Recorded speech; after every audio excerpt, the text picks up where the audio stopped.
Welcome to the Passive House podcast, brought to you by Passive House Accelerator, a catalyst for zero carbon building. For news, inspiration, and connections from all flavours of Passive House, check out passivehouseaccelerator.com. Sign up to receive regular updates about events, get your questions answered, and contribute to the community dialogue. There's loads of free information for experienced professionals and people just starting out on their Passive House journey. We hope to see you at one of our weekly Passive House Accelerator live webinars. In the meantime, here's this week's Passive House podcast.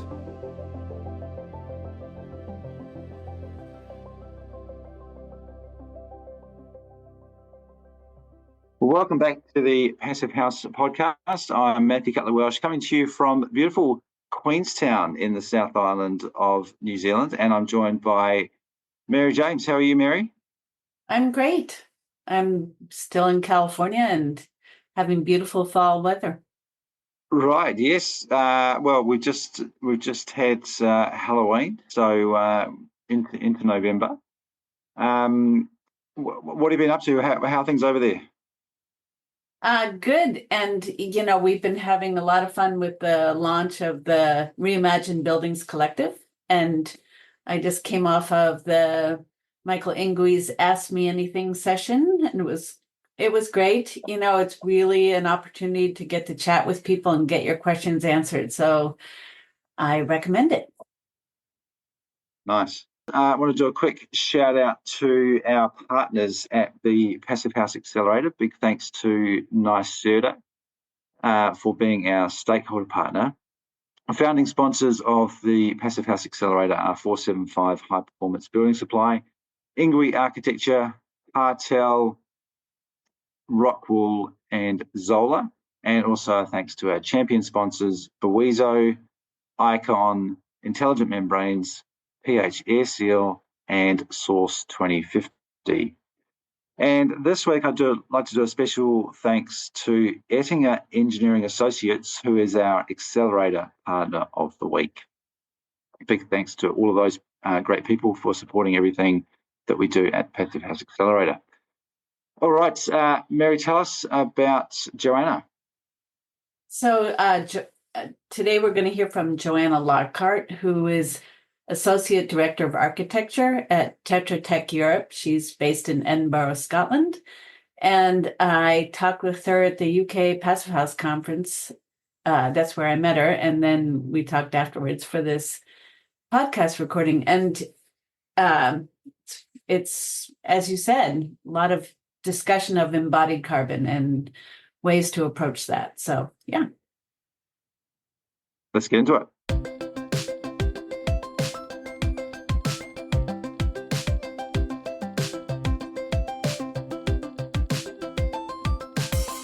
Welcome, Joanna Lockhart, to the Passive House podcast. And you're Associate Director of Architecture at Tetra Tech Europe. Yes. Can you just tell us, and you're also a Passive House designer, correct? Yeah. Can you just tell us a little bit about what you do for Tetra Tech? Yes. So I've been with Tetra Tech for almost 3 years now. And my responsibility really is that I lead a small team within the we're within the architecture team, but we are completely devoted to looking at net zero, embodied carbon, whole life carbon, everything kind of sustainable around buildings. So our team, when I joined, I started up the team, and we really concentrated on kind of passive house, or towards passive house at least. So we're really trying to minimize the energy use of buildings, operational energy, but very, very quickly we moved into embodied and whole life carbon as well. So we really look at the whole package. So we now have, here's my dog. We now have 4 passive house designers in our team, all working really on the same things. So most of our work is for defence, which sounds like potentially not the most environmentally friendly area of work, but actually Defence have really stringent policies in place about their building stock and all their estates. So the majority of our work is looking at reducing emissions from the defence estate as a whole, which is absolutely fascinating and really fast moving. Really, really good place to be. And just to give our listeners a little bit of background, part of the reason why the Ministry of Defence has that focus is related to UK's Climate Change Act. Can you talk a little bit, just give our listeners a little bit of background on what that committed the UK government to? Yeah, so in 2019, in 2017, the Climate Change Act came about, and the UK government made it law that by 2050, net zero would be achieved in the UK. So what that means is that in 2017, as part of getting to this, all government departments had to report on their carbon emissions across every aspect, transport, construction, all these areas. And they all were given specific strategic targets towards getting to this 2050. So, there are kind of timelines in reductions across the years. So we've got, and they align pretty broadly. So they align with the RIBA, which is the Royal Institution of British Architects, targets as well. So we've got 2025 targets, 2030 targets, then I think it goes to 2037 targets, and then getting to 2050. So we've got a collective responsibility to reduce emissions, kind of in line with these benchmark targets. So all the policy we look at is based on that. The targets are staged, and we've already got a lot better since 2017 because the grid is better. It's decarbonised with, we've got a lot of wind farms in the UK, and we've got a lot of photovoltaic farms, things like that. So I should mention we're looking specifically at operational energy here. And now we're getting to a stage where it's, building regulations policy has improved so much that we're looking at air tightness, really thick walls, low levels of insulation, very much towards passive house. The defence requirements go a little stage further than that. So they're very, very onerous. So, we're looking at that kind of triangle of reducing carbon by, first of all, in a very much along the passive house way of looking at things, is the first thing that we can do is reduce how much energy we use. Then we're looking at everything else kind of after that. So that's great that you have support from the government, and that is there are certain requirements, and what you're saying about already meeting some of the requirements just because the grid is getting cleaner. That's great.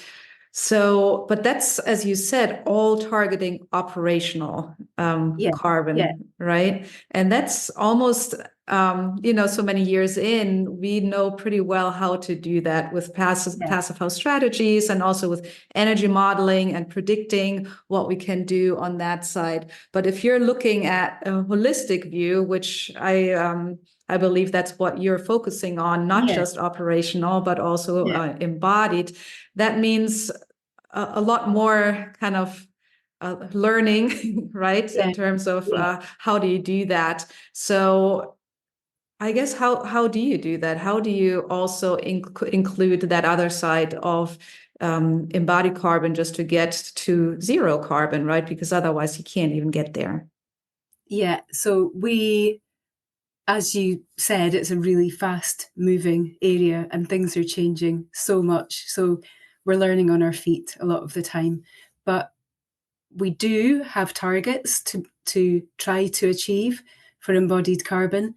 So we're looking at a whole lot of criteria. So we very much honed our methodology over the last couple of years because we're improving. But we're looking in the first instance at obviously reuse first. So can you reuse the existing building? And we've got a kind of skeleton structure that we use to go through checklists and embed all of these principles at the earliest stage possible. There's very little point in just auditing what somebody else has done. And I think this is why, because we're architects and because we're embedded in the design team already, we feel that our strength is that we can actually influence designs. So we're not coming along as a parachute consultant. We're working on our own projects, sometimes with external architects, sometimes with our own architects. But we're coming along and we're saying, well, at the very earliest stages, let's set our targets. Let's model a kind of baseline in the sand to see where we think we're going to be. And then we'll continue to monitor that throughout the project. So the first thing we would always look at is, once we've established that a new building is required, of course, is structural design. So we're always looking at how can we optimize that? How can we make the structure as light as possible? Because that's the thing that has the most impact, massively, much more than any other component of the building. The structure's responsible for, well, it depends on the building type, but maybe at least 30% of emissions, sometimes more, over the whole life of the building, sometimes 50. So we're looking at that. We're trying to work holistically as a design team. So part of the other thing that we do is we're not just measuring carbon, but we're taking that kind of strategic view in the design team. So we're bringing everybody in the design team together and getting them talking about carbon, workshops, measurables, bringing the client in, and just making sure that everybody's taking their part in reducing it. So getting back to the question, when we reduce embodied carbon, we're looking at the structure first. Then we'll look at how, once we feel that the structure is optimized, then we'll look at how you can take the materials that you have and make them better. So we've modeled our baseline based on the optimized structure. Then our next kind of round of reductions is to say, well, okay, we've got concrete here. We can't get rid of it. We'd like to use CLT, for example, but in this instance, we can't. So we're using concrete. How do we make it better? So looking at a really informed way, working with suppliers, asking questions, how can we improve the concrete that we have? Looking at recycled binder, recycled aggregate, steel, looking at can we have green steel that's made in an electric arc furnace rather than blast furnace? And getting those questions in early, because you can imagine this is a fairly traditional building approach process when it's for a government client, and working with the contractors, and the end, that might not necessarily be who builds it in the end, to try and open up supply chains at that early stage so that we know that something is embedded into the project and we're not just saying, well, this is how we'd like it to be, but by the time it gets to the end, it's not happening, if that makes sense. So once all that process is done, then we'll model much more in depth, and we'll work with the architects to look at specifications. So, again, we kind of take a pyramid approach, looking at the biggest contributors first, and then honing it down to the smaller ones as the process goes on. So, thereafter, we'd probably look at windows, cladding, insulation, flooring, all these types of things, taking into account a whole host of criteria: longevity, disassembly, recycled content, initial embodied carbon, transport distances. The list is endless. It's quite a complicated web of analysis that we end up doing. Which sort of begs the question, about how do you weigh those different priorities? Because you mentioned so many, specifying materials based on recycled content or Yeah. longevity or disassembly potential. How do you weigh all those? And I just want to jump in and say it's so interesting what you were talking about affecting the supply chain, because you were mentioning earlier that the Ministry of Defense owns 10% of the land. So 2%. 2%. Oh, 2%. Okay. Yeah. With that, but still, you, given who your client is, you probably are impacting the supply chains in ways that smaller projects might not do. And that's very true. And it's interesting because as an architect who's really involved and interested in sustainability and green building, the area that I'm in an area that isn't traditionally particularly green, but actually what we do have is that we're not really having to convince people that this is the right thing to do because it's already there in all our requirements. And we have so many targets that we're asked to meet. Some of them are achievable and some of them just aren't achievable. But because we're in the position that we're in, we always work towards achieving them. So even where we can't achieve them, for example, we have one of the documents that we have to work towards has a very, very low embodied carbon requirement, and we just can't meet it. We've modelled it with every construction we can, and we're almost meeting it with CLT and glulam construction. But even then, it's kind of borderline. But we're not saying, well, if we can't meet it, we'll just bin it. We're saying, well, if we can't meet it, we'll get as close as we can to it. And because we have the advantage of we've got the same client on multiple projects, every project we do tends to have similar building types. There are so many requirements for defence buildings, as you can imagine, for various different reasons. And they tend to be a repeat of the same or very similar building types, that once you've done one, you can take LFE into the next project.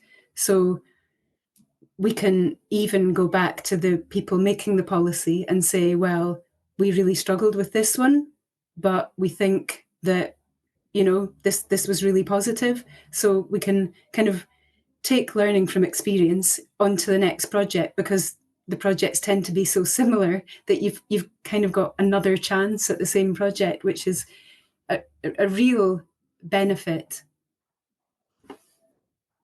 Yeah, I think that's a really good point, because I feel like a lot of times we struggle in general as a community with reinventing the wheel over and over again, because not many people are lucky enough to have that opportunity that you have with repeating customers, basically, and repeating buildings. So that's a really, really great advantage there that you have. So from your experience going through these projects, so you mentioned that the structure is a huge part of this, and optimizing the embodied carbon of the structure is probably like the first thing that you're trying to do. But what other methods do you have to really bring the embodied carbon down? Because you can also be carbon positive, right? You can make up for something that goes into the structure. You can, and we don't tend to measure that ourselves too much at the moment. I mean, we look at sequestration of concrete, for example. Obviously, if you leave the concrete untreated, then it can absorb carbon. We've looked at, we've got some green roofs, things like that, but we're really looking specifically at buildings, and then in a wider sense at the whole estate. So there are lots of conflicts in where we measure. So if we're looking at, for example, at recycled content of a material, it's quite easy to put a lot of recycled content into concrete because you can use recycled aggregate. But obviously at the end of its life, concrete is terrible for for actually recycling. So steel, for example, is really easy to, or relatively easy to use recycled steel, and it's really easy to recycle at the end. So you can find yourself having a very steel intensive building, which is, as we all know, not great in terms of embodied carbon, but you can imagine in the terms of recyclability and recycled content metrics, it's performing brilliantly. So, we're having to weigh up these things, because realistically, there are certain materials that we can't use.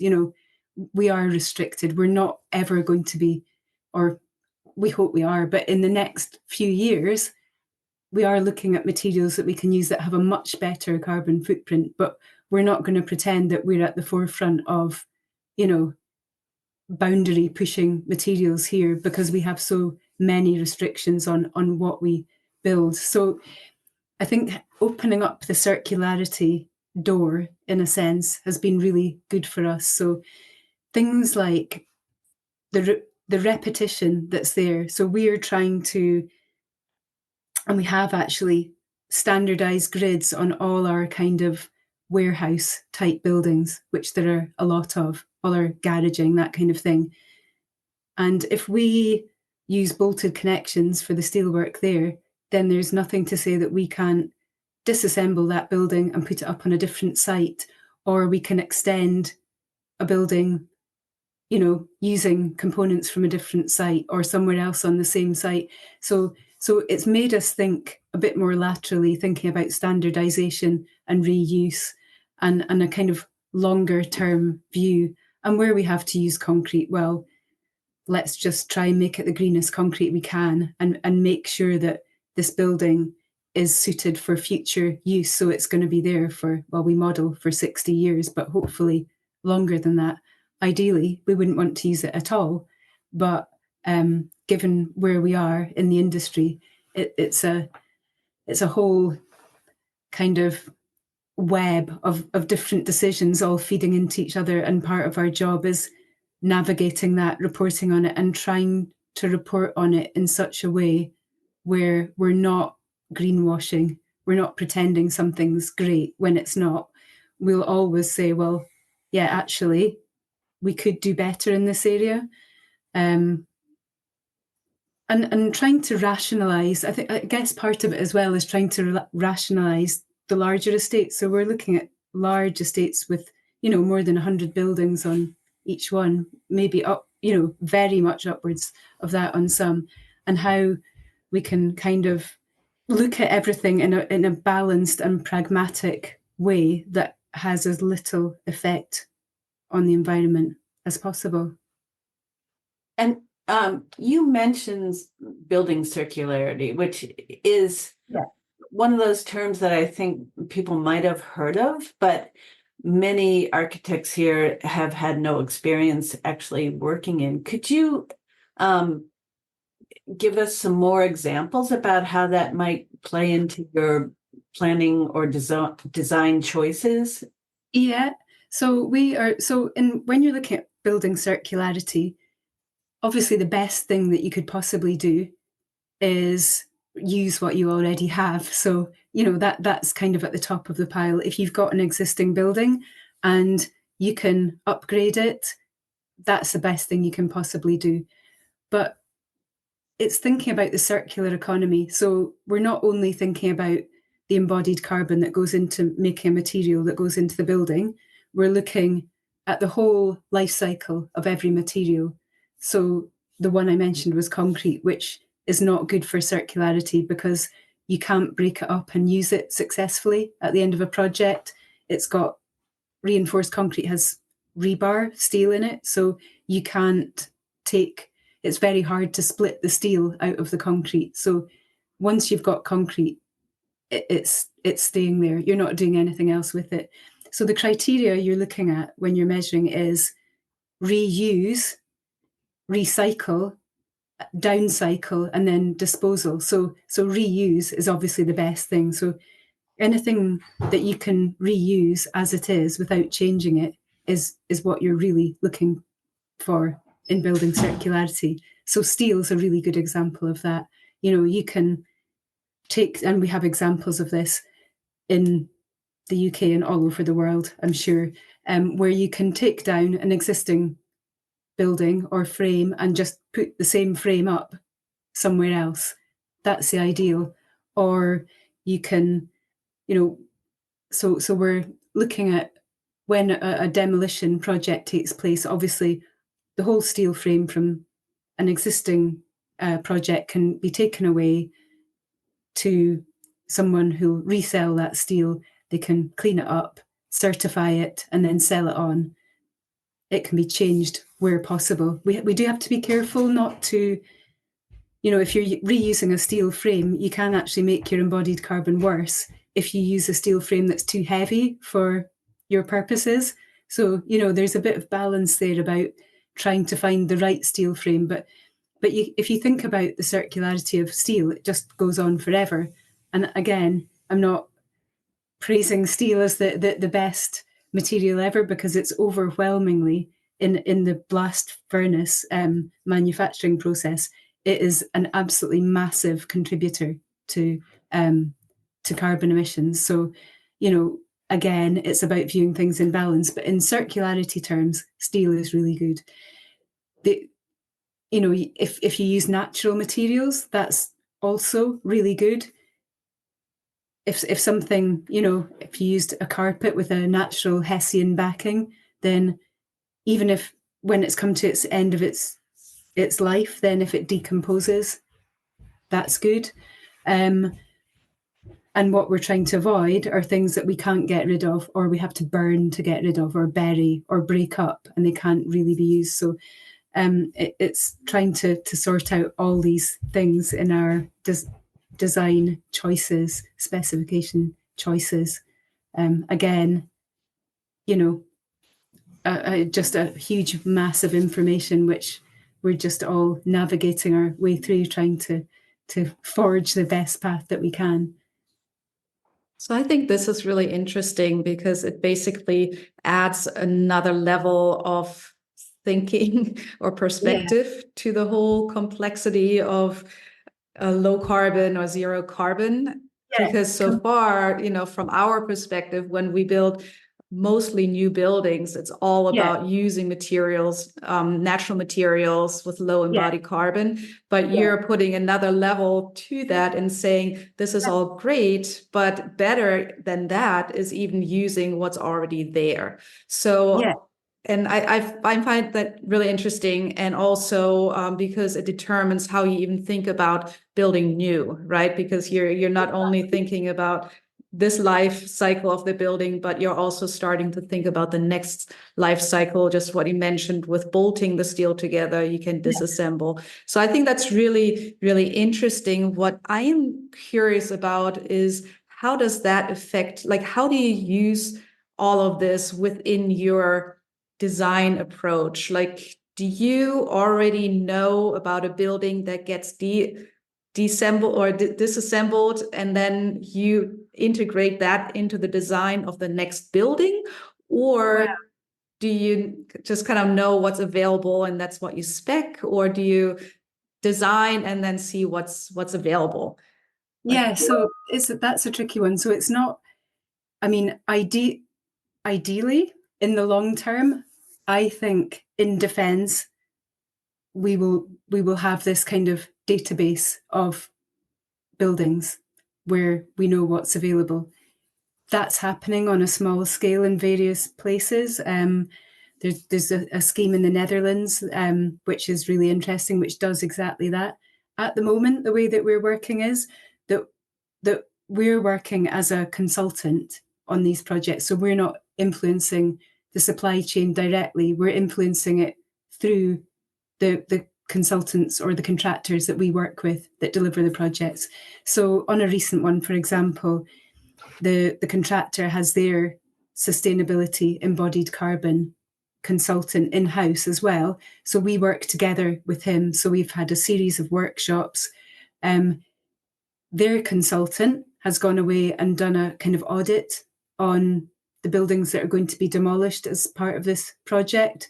So every single material in those buildings has been scheduled out and with where it's going to go. So on this particular project, unfortunately, and not ideally, none of the materials could be used because just in the difference in scale in the buildings. But everything's accounted for and audited where it's going. So the steel work is going to a steel kind of wholesaler who holds the steel and then will sell it on to other projects. So we don't have at the moment the direct interface between take down and build up, but that's what we're hoping to get to. So at the moment it's done in a kind of third party circular way. So we'll be using recycled steel on this project, but it's not the same recycled steel that we've taken out of the same site just because of the nature of it. But that's what we're moving towards. And the other building materials, for instance, I don't know if there was masonry on the building. Yeah. Is there a marketplace for the other materials that were in the building? Yeah. So a couple of the buildings were fairly old, so they've got old imperial-sized bricks, and the bricks are all being taken down, cleaned up, and they'll be sold on separately. So we did look at reusing the bricks on one of our new buildings, but there just wasn't the quantity of bricks for any of the buildings. I think, as I said, every project we do, we're trying to improve, and the contractor has already said that they're going to use only reused materials on their next project from the same project if they can. So it would be great if that goes ahead. So, a lot of it's about having these conversations, and the best thing that we can do, I think, in our projects is just sit down and talk about it all. And, these are massive projects with loads of consultants, and we sit down in person, ideally, and have a day's net zero workshop, and we're discussing everything from operational carbon, from how the client's using the building, to biodiversity and embodied carbon and whole life carbon modelling, and the increase in awareness and kind of the get up and go to try and make a difference and get these things done has just been amazing. Even year on year it changes and improves. So I'm not pretending we don't have a long way to go. We all know we've got a very long way to go, but actually the industry is changing, and we are embracing these challenges. No, I think that's so true, that just having the discussions and creating awareness is really, really important, just for people to know that there's that option, right? Exactly. Because I feel like that's a little, it's not very promoted in a way, because the building industry is so stuck in, the way it's always been. So I think just starting the discussion is really, really important. So, do you do anything else to promote this? Like, do you teach? Do you educate beyond your project work? Not really. In-house, so myself and my team. So when I started off at Tetra Tech, I educated everybody on Passive House, did kind of lunch and learn, and just tried to upskill everybody as far as I could. And we do a lot of in-house stuff. We also we've got a building physics team that we work really closely with. So we've really, that's more about the operational side of it. But, we just, we talk to defence client about, so we feed back to them on their targets, and they consult us when they want some feedback. So I've also sat in a couple of committees, again, looking at the wider committees look at technical innovation, which in defence again, so that's with kind of contractors as well. But we're so busy, and all of us, and we're just trying to build ourselves up as subject matter experts to try and further all this work where we can, and trying to embed it within the design team. So I think ultimately all of us in my team are architects and passive house designers. I think ultimately a lot of what we do will just naturally be part of the work that any architect carries out. But and obviously structural engineer and mechanical, electrical engineer, but we're at that transition phase at the moment where, as an architect particularly, that's my background, so I'll talk about that. But there are so many demands on us to know so much about everything, and I don't think everybody can be an expert in every area. My key bugbear is when sustainability is viewed as a separate standalone discipline, which I find it is, in these large multidisciplinary teams, sustainability is seen as one discipline, which it's not. Fundamentally, it's not. So there are several aspects to sustainability, and I'm looking at part of it, of sustainability.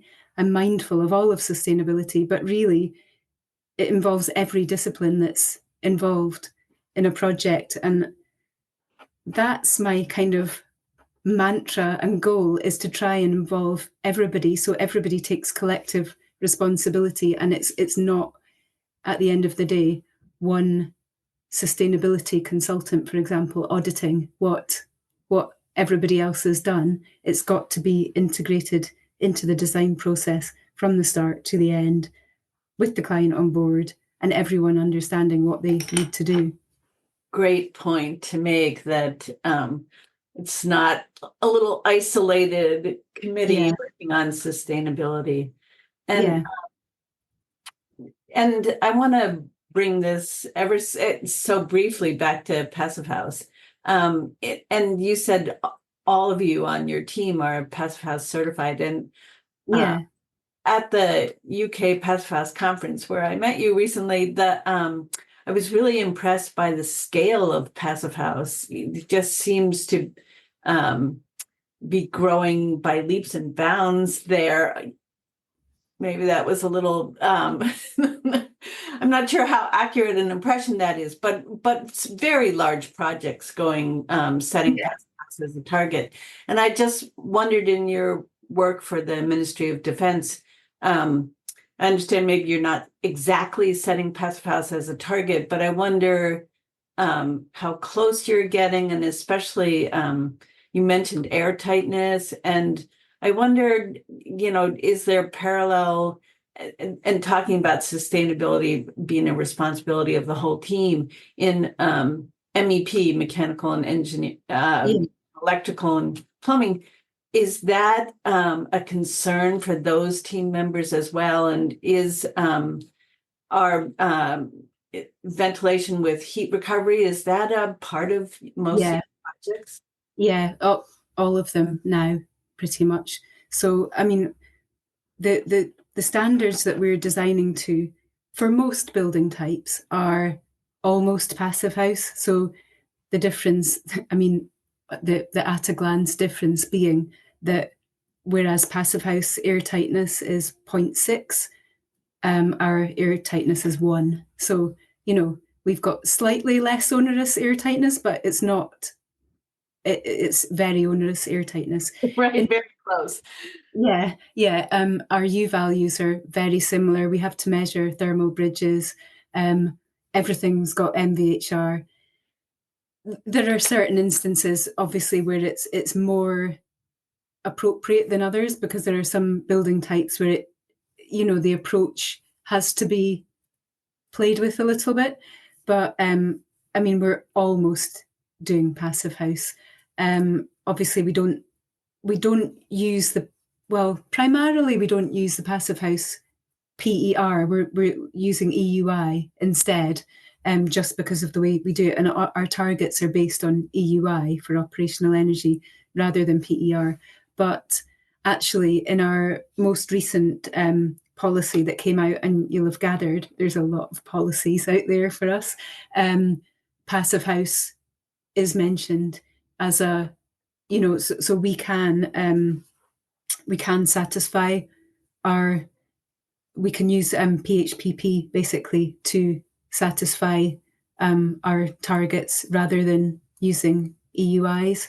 So that's the next step, which we've been meaning to do for ages, but we just haven't had time. So the main difference is we do, or our building physics people do, really detailed modelling, and they base it on PHPP way of doing things. We're looking at a typical day in the life of each inhabitant of a building, and in a lot of detail, scheduling that out to try and minimise the performance gap. But yeah, similar to Passive House, but not quite there. So you just mentioned a little bit ago all the team members in the team, and that they all have to be basically aligned.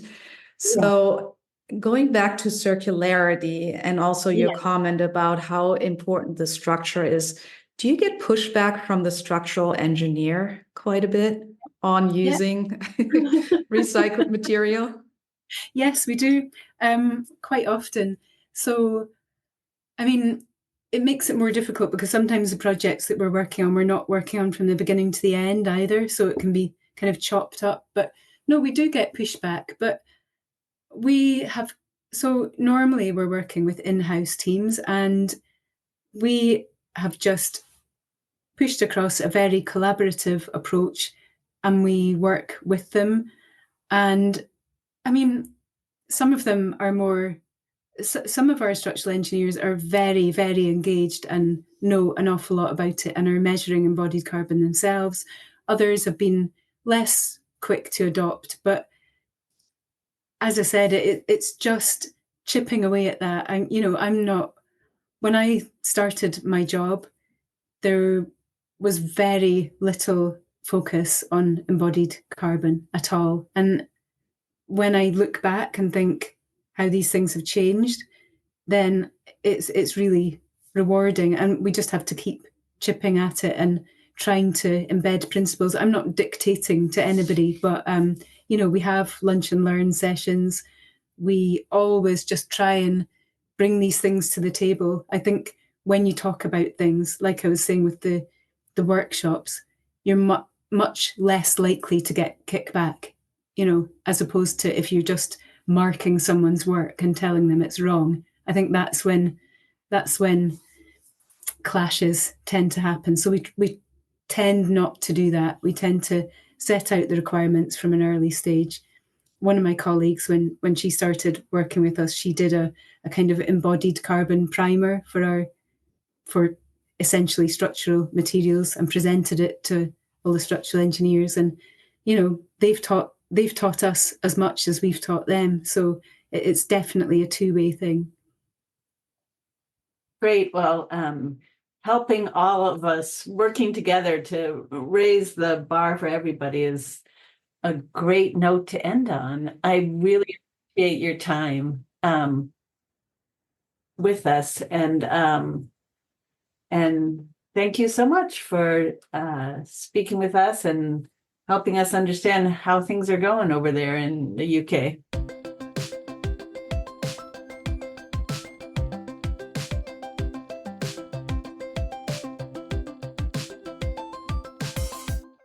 And that was Joanna Lockhart of Tetra. Really interesting stuff there, Mary. What was highlight for you? Well, it's just, as she said, a fast-moving time in this industry dealing with embodied carbon, and she is in somewhat of a privileged position in so many of her projects are for the Ministry of Defence there in England, which has some pretty strict requirements. So it's not like she has to try and talk a client into dealing with embodied carbon or operational emissions, because it's built into their requirements, which has led her to be able to really I thought, come up with a systematic approach to dealing with embodied carbon that I thought was really helpful for anybody struggling with that, where she, you know, she has this whole approach to reuse, and then starting with this, making the structure as light as possible, because the structure is often the component that's responsible for the most embodied carbon emissions. So I thought that was interesting.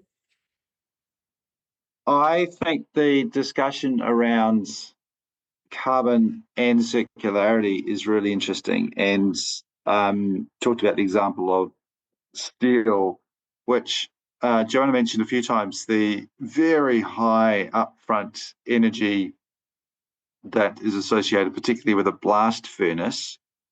Just very, very intensive process, lots and lots of heat because you're melting metal. But so that's bad, or can, it definitely has an impact. But that process can be repeated, or the recycling, the reuse of steel can be repeated basically infinitely. So from a circularity perspective, really, really good.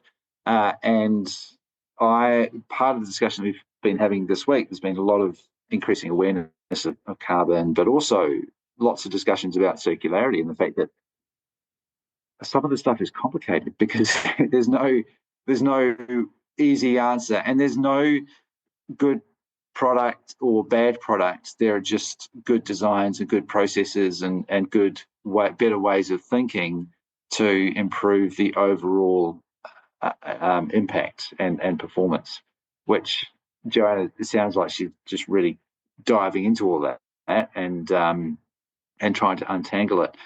The other, a big part of that is the deconstruction, which we've talked about in a couple of episodes now, and I'm finding really interesting that this is almost this idea of detailed auditing of existing buildings and doing a products and materials schedule as you would for a new build, and almost have a procurement list for a new, when you're building a new building, but almost doing that in reverse when you go through and audit a building and find out exactly what is there and figure out where it might go. If you've got a home for that product, and then the concept of deconstruction, almost skilled and careful deconstruction as opposed to demolition, which I think is going to become more of a thing, to take buildings apart more carefully rather than just bulldoze them and chuck everything in landfill.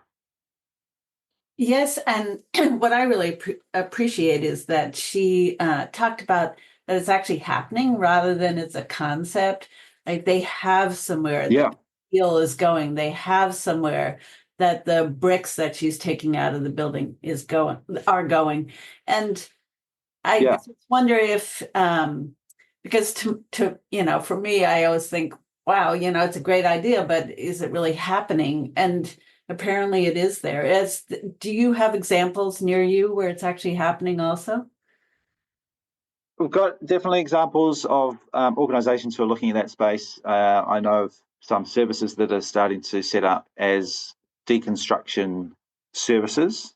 So trying to come in at the same price of, because demolition's quite cheap because it's fast and you just but the expensive part of that is the dumping fees and the landfill costs of just it's all really heavy material. So a lot of these companies they can justify spending more time carefully dismantling and auditing and sorting everything, because then they have some valuable resources and materials that they can either store or ideally find a use for before they've taken it out of the building. So you minimise the handling and it can go straight to a new home. I think Joanna mentioned that things like databases of materials or schedules starting to emerge, and I can see that becoming really valuable of having detailed schedules of existing buildings so people know what's there.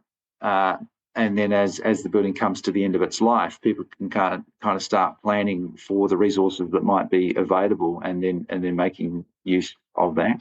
So I can't say that it's happening at a wide scale basis, but it definitely is happening on individual projects.